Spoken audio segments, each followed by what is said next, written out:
She said she didn't cheat because we talked about opening our marriage. But that didn't stop her from detailing her new boyfriend's prowess, leaving me to care for our feverish baby while she was gone. Now, a year later, she still blames me for everything, even as her new life crumbles. Get ready, Reddit. Because this story isn't what you think. Hey Reddit. Im 30 Medem? And I'm finally putting down what happened over the last year with my now ex-wife 29F. It's been a hell of a ride. And I really need to get this off my chest and maybe get some outside perspective. Last fall, back in 2023, my world got a bit shaky. I lost my job. It wasn't full-time. Only about 15 hours a week. But the rest of my time was dedicated to being a full-time stay-at-home dad to our 2 toddlers. When I told my wife, she was quick to reassure me. Don't worry, she said. We'll be fine. She made good money. Enough for us to manage. Or so I thought. I took her at her word. My goal then was pretty clear: just keep the household running smoothly. Take care of the kids. And find a new job as soon as possible. I figured if I handled everything on the home front. Cooking. Cleaning. Being the one up all night with the kids if they woke. I was still contributing. Still a partner. Every day she came home to a clean house. Dinner ready. Kids fed. But things started to feel off. Her usual warmth seemed to be replaced by a distance. She spent more time on her phone. And her mood swung more often. I tried to brush it off, telling myself it was stress from her job. But a nagging feeling in my gut wouldn't quit. My dilemma was whether to confront her or just wait it out, hoping she'd come back to herself. I hated the idea of invading her privacy. But the growing disconnect was eating at me. One afternoon, after wrestling with it for days, I found myself holding her phone. My fingers hesitated over the screen. Is this really what I want to do? What if I find nothing? What if I find everything? I took a deep breath and unlocked it. What I found hit me like a punch to the gut. It wasn't just casual conversation. It was a lengthy text exchange with a friend, full of explicit sexting. And not just that. They were talking about me. Specifically, about how worthless I was because I wasn't providing for the family. How I was a deadbeat. My mind was racing, trying to process these words. These betrayals. She never said any of this to me. Not one word. My first instinct was pure rage. To scream. To demand answers. But then a colder thought kicked in: if she's saying this behind my back, what else is she hiding, and how can I get the truth without her shutting down? When I finally confronted her, the conversation was brutal. I laid out what I found, showing her the messages. She didn't deny them for long. Instead, she just stared at me. Then hit me with it: if you remain unemployed, I'm divorcing you. Just like that. No apology. No explanation for the backbiting. Just an ultimatum. It was a cold splash of reality. My goal shifted from trying to understand to pure survival mode. I needed a job. Fast. And I got one. She told me she had ended things with this guy. And I, against my better judgment, wanted to believe her. I clung to the hope that we could still salvage what we had. Fast forward to December 2023. We decided to try and reconnect. Get drunk one night. Maybe reignite some of the old spark. We hadn't been intimate in over a year at this point, which was already a huge problem. My goal for the night was simple: fix us. Spend time together. Talk. Reconnect physically. But she spent most of the night on her phone, texting away. When I asked about it, she just waved me off. Don't worry about him, she said. He's just a friend. The words felt hollow. A familiar uneasiness settling in. She drank too much that night. And nothing happened between us. She eventually stumbled off to bed. As I was cleaning up, that familiar gut feeling pushed me again. Just a friend? No. Something's wrong. I picked up her phone. My hands were shaking a little. And there it was again. Right there in front of me. Hardcore sexting with another guy. The just a friend she'd been texting all night. Detailed messages about what they do to each other. Pictures. Videos. It all clicked. That's why she kept disappearing to the bathroom. My brain felt like it was short-circuiting. How could she do this again right in front of me? I woke her up. The confrontation was a mess. She denied it initially, then tried to claim she thought she was texting me all night. Then, in a truly bizarre turn, she tried to offer me sex right there and then. I just left. I couldn't even look at her. Things were tense for weeks. She eventually admitted she fucked up. But almost immediately, the blame shifted. It's because you didn't have a job for those 3 months. She insisted. My mind reeled. Is this really my fault? Am I crazy for thinking this is completely her responsibility? New Year's Eve came. And somehow, we ended up having sex again. We made promises to each other, saying 2024 was going to be the year we finally fixed ourselves. I desperately wanted to believe it. I wanted to cling to that hope, to make things right for our kids and for us. But looking back now, that was so far from the truth. After that New Year's Eve, despite all the red flags and the blame game, I was genuinely committed to making things work. We had this whole 2024 is our year thing going. For January, February, and March, it actually felt like we were making progress. We were having sex once a week, going on dates, even exploring our sexual needs more. I thought we were finally getting back on track. My goal was clear: rebuild our connection, our intimacy, and our trust. I put everything I had into it, trying to forget the past and focus on the future we'd promised each other. Then April hit, and she threw a curveball that felt more like a cannonball. She suddenly told me she was unhappy, not just with one thing, but with everything: life, our kids, your job, and our marriage. It was a complete reversal, coming out of nowhere after months of what I thought was genuine effort from both of us. My brain tried to make sense of it.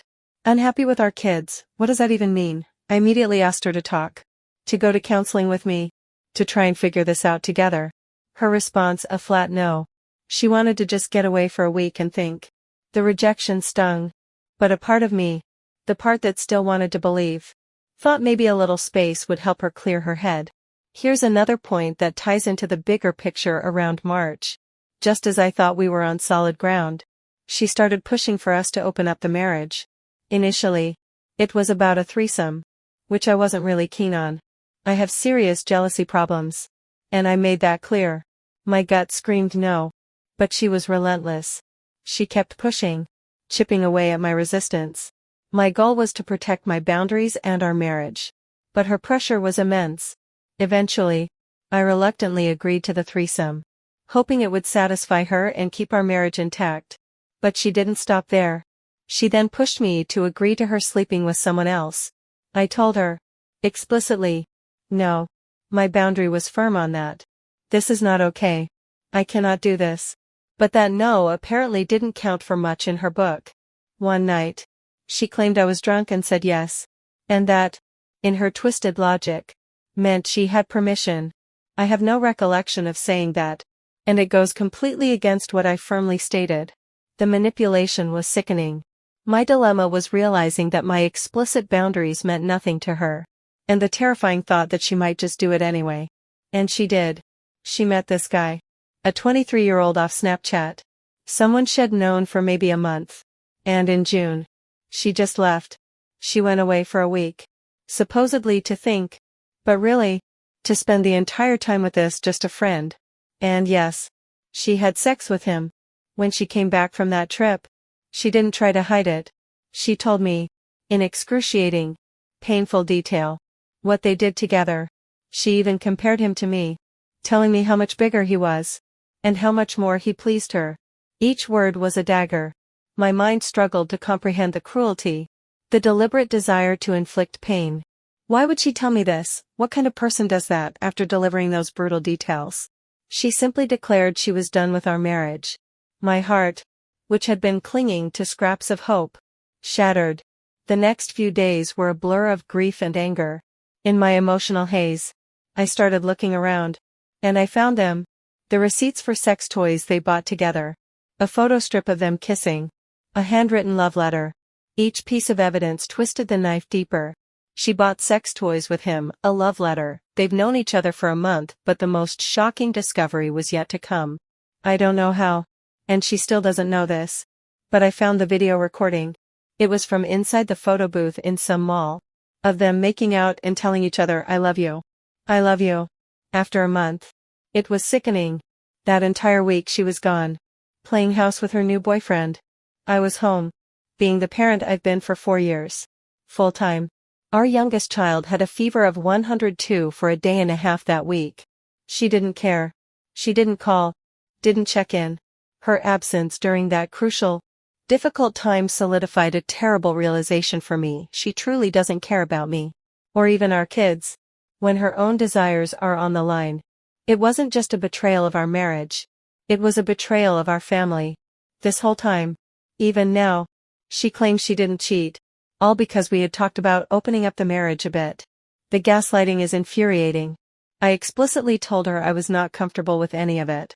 Especially her sleeping with another man. And she did it anyway. My goal now was just to survive this. To get through each day with my kids. While she was rewriting reality. I'm left here. Reeling from the depths of her betrayal and the cold, calculated way she dismantled our marriage. How do you even begin to process such a level of cruelty and disregard? Especially when the other person completely refuses to acknowledge their actions as cheating. How do I move past the image of her with another man? After she detailed it all to me, I really need some advice on how to deal with this level of emotional warfare and gaslighting. So, there I was. Reeling from her trip and the sickening details she'd shared. Trying to reconcile the woman I married with the person who had just so casually destroyed everything. And through all of it, her narrative never wavered. She didn't cheat. Because we had talked about opening up the marriage a bit. It didn't matter that I had expressed clear discomfort. Explicitly said no to her sleeping with someone else. Or that she'd twisted a supposed drunk yes into permission. In her mind, she was justified. My goal became less about saving the marriage and more about just getting through each day, protecting my kids, and trying to hold on to my own sanity in the face of such blatant gaslighting. The audacity didn't stop there. In July of 2024, she actually brought him, the 23-year-old Snapchat boyfriend, out here again to spend another week with him. It was a slap in the face. A clear message that she had moved on without a second thought for my feelings or the stability of our children. My dilemma was trying to figure out how to shield our toddlers from this new, rapidly changing reality while she paraded her new relationship. By August 2024, things spiraled quickly. The divorce was filed. I had moved out. And in a move that still makes my blood boil, her new boyfriend, the same guy she had just cheated on me with, the one she'd known for a mere 3 months, moved 14 hours away to live with her and our 2 toddlers. 3 months. And he's living with our kids. You can bet your ass that made things get ugly with the divorce. My goal shifted completely to navigating this nightmare, ensuring the well-being of my children, and getting a fair outcome from the divorce process, which was incredibly difficult with her acting like this. Now, a year later, the dust has somewhat settled, but the emotional scars are deep, and her blaming tactics are still in full swing. She blames me for everything. Every single instance of her cheating, she insists, was because I didn't work for those 3 months back in fall 2023. When I tried to call her out on that, to point out how ridiculous it sounded given the timeline and her continued actions, she just pivoted. No, it stemmed from the last few years, she said, vague accusations of my supposed failings replacing her previous excuses. She threw so many hurtful things at me during that time. Trying to rewrite our entire history. I haven't loved you in years, she declared, trying to make me feel like a fool for even trying. It felt like she was deliberately trying to break me down, constantly blaming me for all her problems, all her choices. I wanted none of this. All I wanted was her, the person I thought I married, and a stable family. I constantly found myself asking, how can one person carry so much blame for someone else's choices? Is she truly incapable of taking responsibility? My dilemma was whether to internalize her endless accusations or to firmly hold on to my own truth. That her actions were hers alone. Thank God. That proud of a boyfriend is gone now. Her and her 23-year-old broke up right before Christmas, which honestly felt like a small win. A tiny piece of karma for what she put us through. Our divorce was finally finalized at the end of May. So here I am, a year out, picking up the pieces.